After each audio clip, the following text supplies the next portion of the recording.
Hi friends, welcome to kitchen angel. இன்றைக்கி நம்ம பார்க்க போகிற டிஷ் ஓரியோ பணியாரம் எப்படி செய்யலான்னு தான் பார்க்க போகிறோம். வாங்க ஃப்ரெண்ட்ஸ், வீடியோக்குள்ளே போகலாம். நான் இன்றைக்கி டார்க் சாக்லேட் எடுத்திருக்கேன். டார்க் சாக்லேட் 100 கிராம் எடுத்திருக்கேன். இல்லை சூடான பால் கொஞ்சம் சேர்த்துக்கலாம். பால் 100 ml எடுத்திருக்கேன். கொஞ்சம் கொஞ்சமாக பாலை சேர்த்து சாக்லேட்டை மெல்ட் பண்ணி எடுத்துக்கலாம். கொஞ்சம் கூட கட்டி இல்லாமல் நல்லா மெல்ட் பண்ணி எடுத்துக்கலாம். இப்போ டபுள் பாயிலிங் பண்ணிடலாம். பார்த்தீங்கன்னா தண்ணி ஹீட் பண்ணி வச்சுருக்கேன். அதை வச்சு சாக்லேட்டை நல்லா டபுள் பாயிலிங் பண்ணிடலாம். இந்த அளவு நல்லா சாக்லேட் நல்லா க்ரீமியாக இருக்கணும். இப்போ நான் Dairy Milk chocolate 2 Dairy Milk chocolate எடுத்திருக்கேன். இதில் சூடான பால் கொஞ்சம் சேர்த்துக்கலாம். 2 ஸ்பூன் அளவு பால் சேர்த்து நல்லா மெல்ட் பண்ணிக்கலாம். பால் எந்தளவு சூடாக இருக்கோ அந்தளவு சீக்கிரமாக சாக்லேட் நல்லா மெல்ட் ஆகிடும். பார்த்தீங்கன்னா நான் இன்றைக்கி 2 விதமான சாக்லேட் எடுத்திருக்கேன்.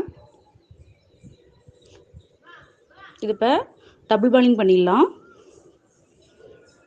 டபுள் பாயிலிங் பண்ணி 2 சாக்லேட்டுமே ஃப்ரீசரில் 20 to 30 நிமிஷம் வரைக்கும் வச்சிடலாம். பார்த்தீங்கன்னா நான் இன்றைக்கி ஓரியோ பிஸ்கட் 3 பாக்கெட் எடுத்திருக்கேன். இதில் உள்ள க்ரீமெல்லாம் எடுத்துகிட்டு ஒரு மிக்ஸி ஜாரில் இப்போ போட்டுக்கலாம்.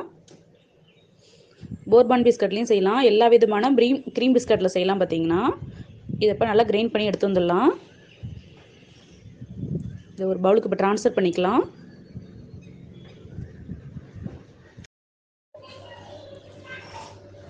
ஒரு ஸ்பூன் அளவு பேக்கிங் பவுடர் சேர்த்துக்கலாம்.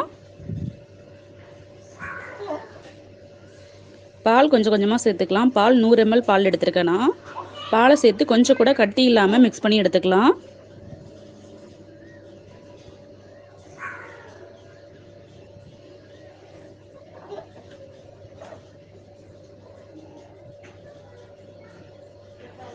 கொஞ்சம் நம்ம திக்காகவே எடுத்துக்கலாம். பார்த்தீங்கன்னா இப்போ குழிப்பணியார சட்டியில் பட்டர் தடவிக்கலாம்.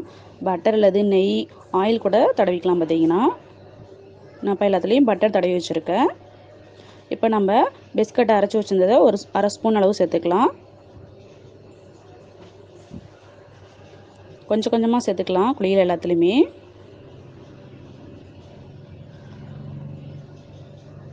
இப்போ டார்க் சாக்லேட்டை நல்லா பாலாக உருட்டி இப்போ வச்சுக்கலாம், நடுவில் வச்சுக்கலாம்.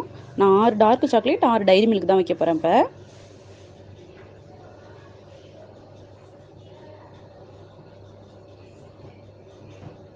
இப்போ டார்க் சாக்லேட் வச்சுட்டேன். அடுத்தது இப்போ டைரி மில்க் சாக்லேட் வச்சிடலாம். இப்போ மீதி இருக்க பிஸ்கட் மிக்ஸையும் மேலே வச்சு மூடிடலாம். இப்போ எல்லாத்துலேயுமே மேலே மீதி இருக்க பிஸ்கட் மிக்ஸையும் வச்சிடலாம். அப்போ தான் உள்ளே இருக்க சாக்லேட் நல்லா வெளியில் வராது. பார்த்தீங்கன்னா இப்போ அடுப்பை ஆன் பண்ணி அடுப்பில் வச்சிடலாம். தட்டை போட்டு மூடிடலாம்.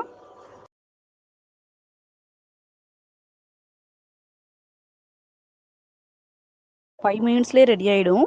இப்போ ஓப்பன் பண்ணி பார்க்கலாம். ஓரியோ பணியாரம் ரெடி ஆகிடுச்சு. கொஞ்சம் கூட சாக்லேட்லாம் வெளியில் வரவே இல்லை. பார்த்தீங்கன்னா அது ஒரு பிளேட்டுக்கு ட்ரான்ஸ்ஃபர் பண்ணிக்கலாம்.